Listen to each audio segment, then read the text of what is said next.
看吼，今仔要来介绍这支鸡丝头啊，大家有看过嘛吼？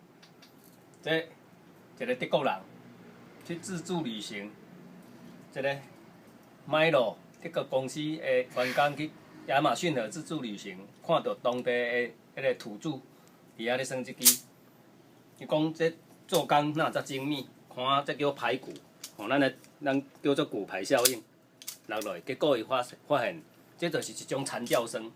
因咧声迄个咱讲闪，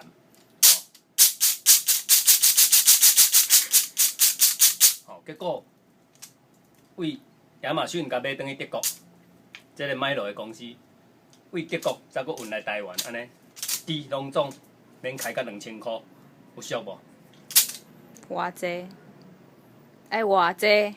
互你开清晰，所以咱即摆来听伊的节奏的声，我即摆来示范者。这个就是吉鲁巴探戈，台中的探戈。